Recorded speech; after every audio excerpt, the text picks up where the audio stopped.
Iran के साथ ceasefire की पहली अवधि मंगलवार को खत्म हो रही थी, लेकिन ईरान ने बातचीत में दिलचस्पी नहीं दिखाई। हॉर्मुज में नाकेबंदी हटाए बिना बातचीत से सीधे इनकार कर दिया। लेकिन ईरान की इस अकड़ के बावजूद ट्रंप ने सीजफायर खुद ही क्यों बढ़ा दिया? क्या ट्रंप अपने ही ट्रैप में फंस गए हैं या सीजफायर बढ़ाकर कुछ और बड़ा प्लान कर रहे हैं? समझिए इस रिपोर्ट से।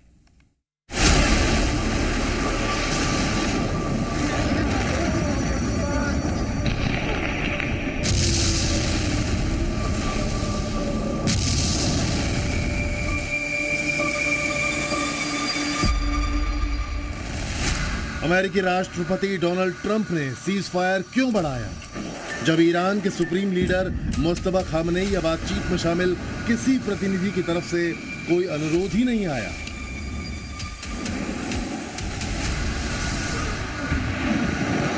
और ये सीज फायर कैसा है जब ईरान की मर्जी के खिलाफ हॉर्मुज में अमेरिकी नाकेबंदी जारी है और ईरानी टैंकरों पर हमले और कब्जे की कोशिशें हो रही हैं।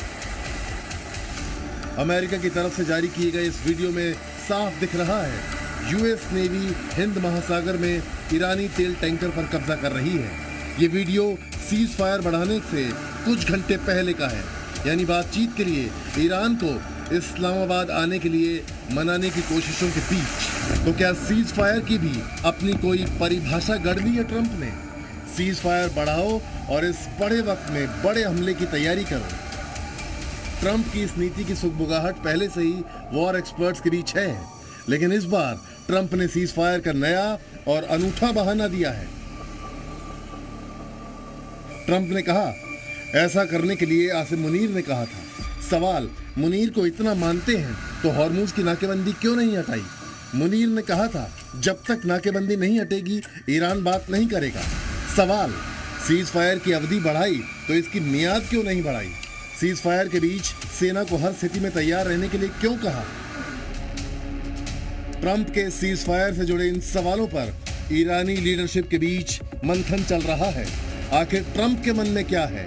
ट्रंप की इस हालत का मजाक ईरानी मीडिया में कुछ यूं बनाया जा रहा है।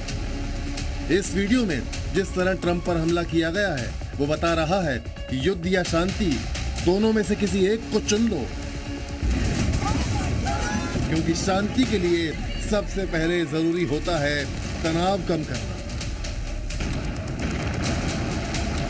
लेकिन वो तो हॉर्मुज में पहले से भी ज्यादा बढ़ा हुआ है, तो फिर सीज फायर का क्या मतलब? ट्रंप ने इस तनाव को जानबूझकर बढ़ाया हुआ है। ये वो खुद कह रहे हैं कि ये सीज फायर ईरान पर दबाव बनाने के लिए है, लेकिन ईरान तो ट्रंप के हर दबाव से इनकार कर रहा है। इस्लामाबाद में बातचीत से ईरान पहले ही साफ इनकार कर चुका है कि ट्रंप को जो करना है कर ले, वो उनकी धमकियों से डरने वाला नहीं है। इसके बाद ट्रंप ने दबाव बनाने की नई रणनीति अपना ली।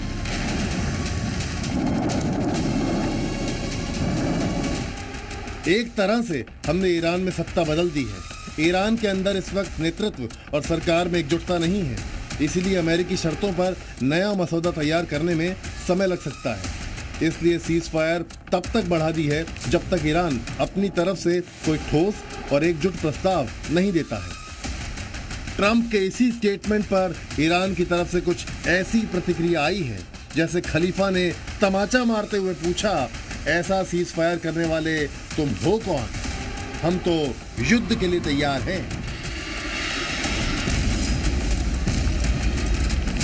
जाओ, नहीं दे रहे नया प्रस्ताव, हमला करो, हम जंग के लिए तैयार हैं। ट्रंप को इस सख्त जवाब के साथ ईरानी लीडरशिप अपनी पुरानी मांग पर कायम है। जब तक हॉर्मुज से अमेरिकी नाकेबंदी नहीं हटेगी, तब तक अमेरिका से कोई बातचीत नहीं होगी। ईरान इसलिए भी हॉर्मुज को खुला रखना चाहता है ताकि इससे आने वाले जहाज़ों से टोल वसूली से उसे लाखों डॉलर की कमाई हो सके।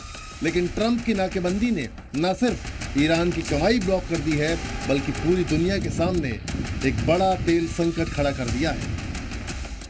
ईरान की सड़कों पर अमेरिका के विरोध बैनर और प्रोटेस्ट हो रहे हैं। फ्रांस में राष्ट्रपति मैक्रो ने हॉर्मुज में अमेरिकी नाकेबंदी को गलत बताया है और ब्रिटेन ने हॉर्मुज खुलवाने के लिए फ्रांस के साथ 40 देशों की बैठक बुलाई है। पाकिस्तान भी हॉर्मूज की नाकेबंदी को शांति के लिए खतरा बता रहा है। ईरान की सड़कों पर जिस तरह से मिसाइल की परेड कराई गई और उसे देखने के लिए हजारों लोग सड़क पर उमड़ पड़े, उसे देखकर साफ लगता है कि ईरान झुकने के मूड में कतई नहीं है। तो सवाल ये है कि ये खतरा तमाम विरोध के बावजूद डोनाल्ड ट्रंप क्यों बढ़ा रहे हैं। इस सवाल को अमेरिकी मीडिया की एक रिपोर्ट से समझिए। 43 दिन की जंग में अमेरिका का आधा मिसाइल स्टॉक खत्म हो चुका है।